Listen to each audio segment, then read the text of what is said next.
Welcome to TVBS Meeting Room, where we tackle global issues with a view from Taiwan. I'm your host, Wen-Chi Yu. In the lead up to the Chinese Communist Party's 20th Party Congress, we have a series of conversations with experts to help us understand China in the world. Today, we're pleased to have Ryan Haas, one of the most respected, fair, and balanced China policy thinkers in Washington, D.C. Ryan is a senior fellow at Brookings Institution, a former China director at the White House National Security Council from 2013 to 2017, and author of Stronger: Adapting America's China Strategy in an Age of Competitive Interdependence. Welcome, Ryan. Wen-Chi, thank you for giving me an opportunity to be with you on this show. Of course. Has the U.S. changed its policy toward Taiwan from strategic ambiguity to clarity? For the fourth time, President Biden said the U.S. will defend Taiwan in the event of a Chinese invasion. However, each time, the White House walked back by saying the U.S. policy hasn't changed. It's quite confusing to people that the White House and the president are saying two different things. And it's not the Trump administration, so people expect certain discipline. What is your interpretation? Well, Wen-Chi, my general view is that when the president says something four times, it's not a gaffe, it's a statement of conviction. It reflects his strong feelings and views of what is necessary. And we should take him at his word that this is what he means. He means that the United States should be prepared to intervene if there is a conflict in the Taiwan Strait. I've been struck by Beijing's reaction. It's been more muted than I think many people would expect. I think part of that has to do with the fact that President Biden's words really just validate their assumptions. They feel like President Biden is saying the quiet part out loud. Of course, they expect that the United States would intervene in the event of conflict. They have no alternative. They have to be prepared for that scenario. But to the final part of your question, Wen-Chi, I think it's really important. It troubles me that the president and his staff appear to be on different pages on this critical question. There are a few issues in the world where words matter more than Taiwan, and it's important that we get it right. And I worry that having the White House staff constantly walk back the president's statements suggests that the president and his team are not on the same page, but it also devalues the credibility of the spokespeople who make these statements. President Biden is saying something that he feels very deeply about. And so my hope is that going forward, we can focus more on the objective, which is upholding peace and stability in the Taiwan Strait. And that as circumstances change, of course, America will adapt to those shifting circumstances. But all of our efforts, all of our actions, all of our words will be guided by that underlying objective, which is to do what is necessary to uphold peace and stability. So I'm actually curious, if you were still in the White House, this seems to be the reality now. It's very clear. So is there a need to still keep it this ambiguous, or we should just make it very clear? Well, this is a question that many people outside of government are debating, this distinction between strategic ambiguity and strategic clarity. It's not a debate that I sense has much salience inside the administration. The Biden administration is very focused on doing what it feels is necessary to keep things stable and to protect America's interest and to strengthen its relationship with Taiwan. And the reality is that the only way that you could possibly have what is called strategic clarity would be to establish a mutual defense treaty with Taiwan. Otherwise, this will depend upon the words of each president. Our presidents rotate through every 4 or 8 years. And so short of that, there really isn't a lot of value in sort of prejudging or predetermining how the United States would respond to a future hypothetical scenario. Yeah, so in my own observation, my feeling is that the U.S. policy hasn't really caught up with the political reality, or I should say, just really the commonly shared view. But that's another topic we can talk about at a later time. Your book argues that competitive interdependence should be the new framework of discussion of the U.S.-China relations. Tell us, what do you mean? Well, thank you for giving me the opportunity to talk briefly about the book. The idea of competitive interdependence is intended as a framing device to help understand how two large, powerful, proud countries relate to each other in the world. It's not a formula for solving problems in the relationship, nor is it an effort to try to diminish the level of friction or tension that exists in this highly competitive relationship. But it is intended to try to highlight that there are various aspects of the relationship. Competition surely is a big part of the relationship. I think that's sort of the core of the relationship right now. But alongside that competition, there is a very deep, thick interdependence that exists. And if we only view the relationship through a narrow lens of competition, we will lose sight of some of the broader issues in the relationship that also need to be managed. So, for example, there are zero-sum issues like Taiwan, where there really isn't any space for compromise between America's priorities and China's preferences. But there also are a lot of positive sum or negative sum issues where each country will both either be affected positively or negatively based upon what happens. So public health, climate change would be examples of this. And having a policy that takes a more holistic, encompassing view of the overall relationship through a framework of competitive interdependence allows us to see both of these types of issues alongside each other. Ultimately, I guess what I'm trying to suggest, Wenqi, is that the purpose of government is not to compete with other countries. The purpose of government is to provide for the health, the safety, the prosperity of its people. And by being able to differentiate some of these issues and deal with them each on a case-by-case basis, hopefully we will put ourselves in a better position to be able to deliver on that priority that government has for its people. I think I want to dig deeper a little bit on this. I think especially when you were in the government, that was kind of a different dynamics between the two countries. And it was still possible to see areas for collaboration and areas where we, basically US and China just see, not eye to eye on those issues, including Taiwan, as you mentioned. But increasingly, it seems that both countries are trying to package issues together. So it's not like, for example, our special envoy, John Kerry, would say, we want to talk about climate change as, to collaborate.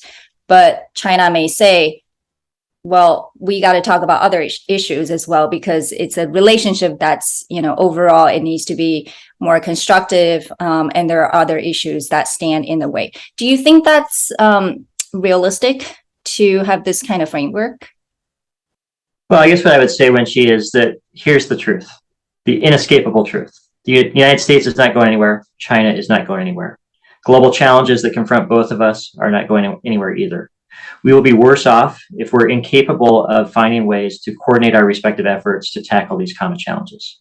The United States will suffer, China will suffer, the people of the world will suffer.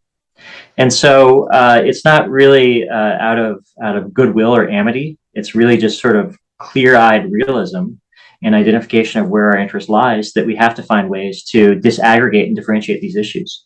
I agree with your observation that from the Trump administration onwards until now, a lot of issues have sort of been packaged together into a messy ball where it's just become a big knot and nothing is possible. I think that's a reflection of where the overall relationship is. The relationship really is in a perilous state right now between the United States and China. And we're not going to prevail over China. China is not going to impose its will on the United States. Ultimately, the United States and China are going to have to find ways to coexist amidst this intensifying competition. And they're going to have to find ways to deal with these problems that confront both of our countries if government is going to serve its purpose of protecting the safety, welfare, and prosperity of its people. And so it's not that I want things to be rosy and warm and happy between the United States and China.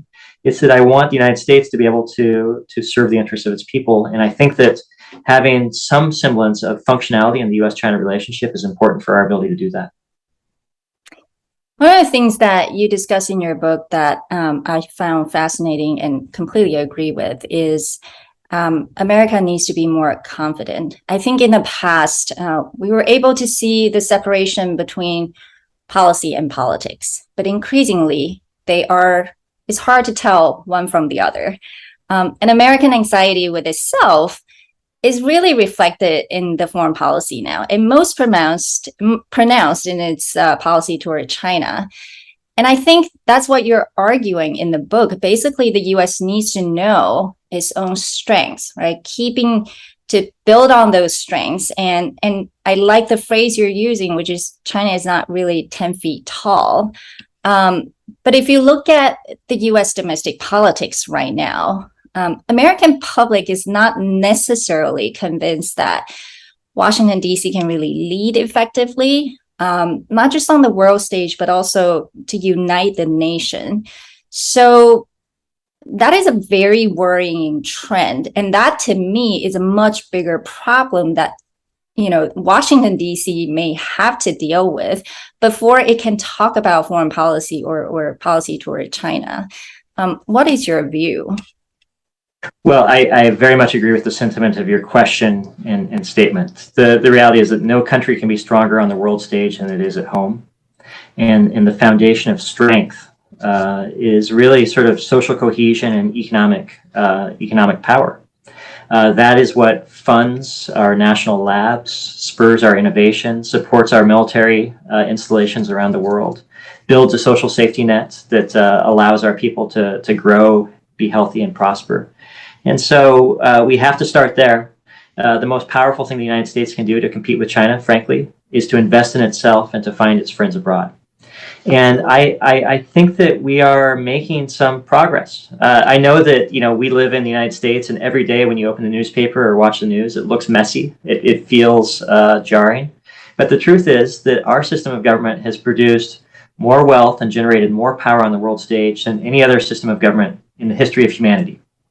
And we need to keep that in mind. For all of our warts and defects, there is something to the system that we have. And I think that a predictable legal system that protects the rights of its people is a powerful magnet for the best and the brightest people from around the world to want to come live, work, and study in the United States.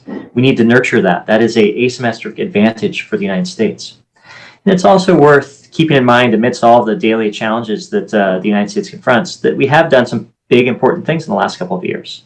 We've come out of COVID in a way that provides a very powerful contrast to the experience that our friends in China are living every day. We've provided unprecedented investment in American infrastructure in the past 2 years. We've invested in an unprecedented way in accelerating clean energy development. We have implemented the CHIPS Act, which will bring back greater semiconductor production inside the United States. And we've also made progress with our allies, whether it's through the Quad grouping with Australia, India, and Japan, the AUKUS alliance with Australia and the United Kingdom, or the Trade and Technology Council between the United States and the European Union. So there is real momentum behind a lot of these efforts. I think the United States is actually in a stronger position today than it was 2 years ago to compete with China, and I hope that we continue to build on those steps going forward. Absolutely agree with your analysis and commitment to making America stronger. Speaking of domestic politics shaping foreign policy, the U.S. Congress has always played a very significant role in U.S. policy toward Taiwan. We're seeing that in the Taiwan Policy Act that is currently under discussion.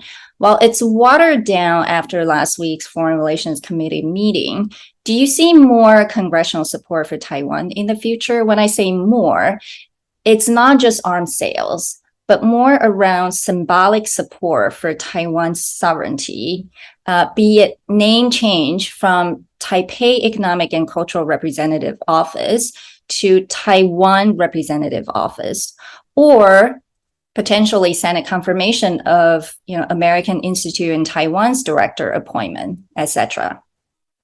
Well, it's a really important question, and it's a timely question as well. My general sense to the first half of your question is that Congress traditionally has played a very large role on Taiwan issues, and I expect it will continue to do so.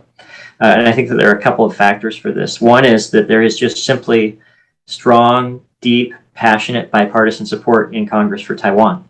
That's a good thing, and I encourage it to continue. The other is that I think that there's a habit or a pattern in the U.S. Congress of focusing on issues that it feels the executive branch is under-emphasizing. So, for example, when there are human rights issues in China and Congress feels like the executive branch, the president, is not putting enough focus on those issues, it will fill that void, fill that vacuum, and really put a lot of attention on those issues, as it did with issues in Xinjiang over the past couple of years. Mm-hmm. The same is true for Taiwan. I think that when Congress feels like the United States government, the executive branch, is not adequately focused on the threat or challenge that Taiwan faces, it will raise its voice and raise the amount of attention and emphasis on Taiwan issues. That is a pattern that has occurred historically, and I expect it will continue to do so. But I would just add one caveat, which is that the Constitution of the United States grants the authority to the executive branch to implement foreign policy. So while the Congress very well may pass laws, may pass the Taiwan Policy Act, if not in this Congress and in future Congresses, or pieces of it along the way, it will fall to the executive branch to carry out those policies. And so it's just an encouragement for continued focus both on what's happening on the White House side of Pennsylvania Avenue as well as the congressional side as well. Yeah, I think a lot of people, while they may say our Congress could be obstructive, but I think, on a lot of issues, this is more of just, balance of power that's really built into the U.S. Constitution. You served in the White House National Security Council from 2013 to 17, and the world has changed a lot since then, to say the least. The U.S. policies toward China and separately toward Taiwan have also changed significantly, regardless of what the White House really says officially. And where is this headed, especially with China? I think that's the puzzle that the world really has. Where this is headed, and will there be an inflection point? Well, I think that you're absolutely right. There has been pretty significant changes in China and in the U.S.-China relationship in recent years. And as I sort of reflect back upon the past 5 to 6 to 7 years, a few things really stand out to me. One is that China has just simply become more nakedly ambitious in pursuit of its ambitions than it was before. No one is talking about... Sorry, can I just ask on that? Do you think this is almost in some way pushed by the U.S., or do you think this has always been the case and this will happen regardless of other actors' behavior? Well, I think that Chinese leaders for a long time have had a destination on the horizon that they've been aiming towards and wanting to build their national power towards. The manner and the timeline through which they pursue those objectives, I think, has been accelerated in recent years as a reflection of just, I think, President Xi's personality. He is impatient and in a hurry to deliver China to its goal of national rejuvenation. Mm-hmm. But so that's one, I think, shift that we've watched over the past period of time. The second is inside China. China is just as an observable fact become more repressive domestically. The leadership has relied more on nationalism as a source of social cohesion than it did previously. And the state is playing a larger role in economic decisions than was the case previously. And we see this, most acutely in places like Xinjiang and Hong Kong, but not exclusively those areas. I mean, it's something that transcends the entirety of the country. And then I think as a function of those first two observable changes, public attitudes in the United States towards China have grown much more negative than they were previously. There are far fewer voices willing to stand up and speak out in support of a more positive or balanced relationship with China than was the case earlier. And if we look at it from a sort of a more historic perspective, it feels like the United States-China relationship is sort of traveling down into this valley, this nadir, that is reflective of two previous naders in the U.S.-China relationship. One at the start of the People's Republic of China in the early 1950s with the Cold War as a backdrop, and then the Korean War as an exacerbating factor. Mm-hmm. And then the second was after Tiananmen Square, after the massacre in Tiananmen and the end of the Cold War. The U.S.-China relationship similarly had a very sharp descent during that period. Notably, in both of those previous instances, it took years for the U.S.-China relationship to climb out of the hole that it found itself in. I expect that there will be probably a similar time horizon for the United States and China to find their way out of the current descent that they are in right now. Although I would say Tiananmen Square, it only took 2 years, really, because I think at that time the U.S. really wanted China to be more integrated into the world. So I think since then what we've been seeing is the U.S. trying to get China into the world system, and then really all the way up until the 2015, 16, or 17, around that time. Of course, that also is related to China's growing influence and just power. And other actors and countries do play a role. It's not just sort of the US-China relationship when it comes to China's rising influence. And we just saw the news this morning that Germany and France will send their leaders to visit Beijing separately in November. And despite sort of the groupings of democracy versus autocracy that the US is really trying to frame on the world stage, the truth is that I do think China, especially its economic power, is so prominent that other countries just realistically have to work with China. So do you think it is getting harder for the US to sort of have its Western allies to be fully aligned with the US sort of rhetoric towards China? Well, Wenqi, I think that if the United States sets it as its baseline or expectation that countries will adopt a framing of democracies versus autocracies, or accept a premise that there is a great power competition that defines international relations today, we are setting ourselves up for a certain degree of disappointment. Because the reality is that that's what the relationship looks like when you sit in Washington or in the United States, not necessarily in Brussels or Paris or Berlin or Tokyo or Singapore or anywhere else. So we need to understand that each country has its own interests, its own concerns about Chinese behavior, and they don't all map identically with our own.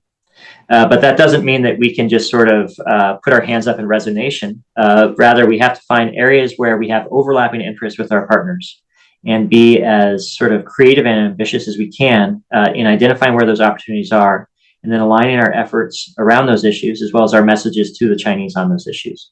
And I think if you use that as the starting point, you can actually develop a pretty ambitious agenda pretty quickly around issues like public health, clean energy technology, climate change, trade and investment, and also technology innovation.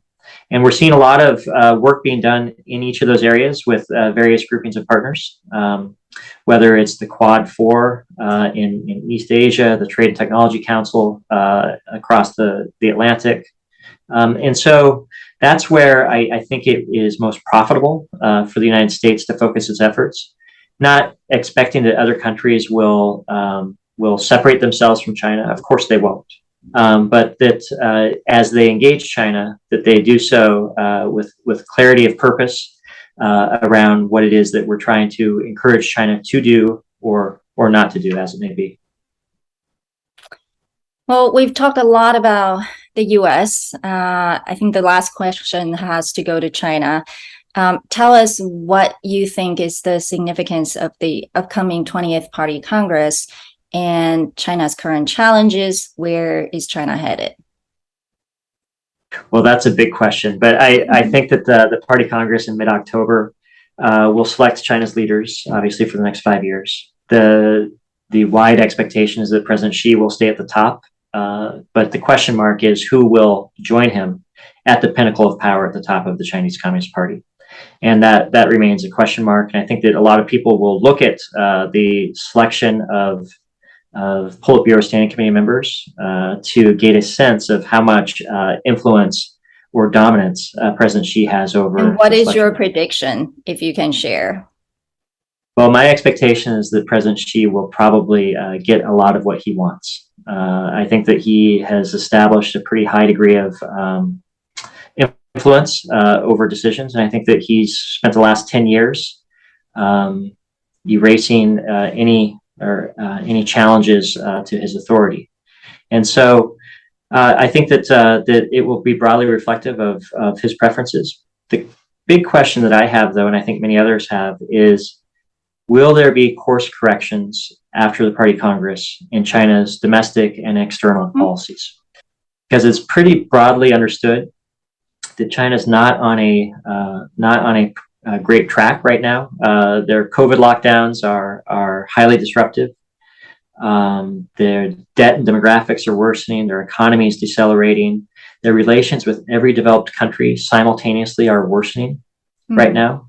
This is not a report card of success, in other words, but it's not clear whether or not China is capable of doing what it's done in the past, of course correcting and adjusting based upon the feedback it's receiving, or if China is just locked on a course that will stay constant as long as President Xi remains in power.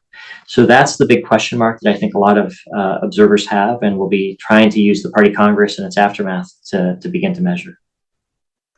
I think we will know next month and the months beyond to see where is really China going to look like and the general direction. But thank you so much, Ryan, today for sharing with us your thinking in terms of the new framework of the most consequential relationship in the 21st century through the framework of competitive interdependence. As always, thank you for your very balanced and fair view. Take care. Thank you. Great.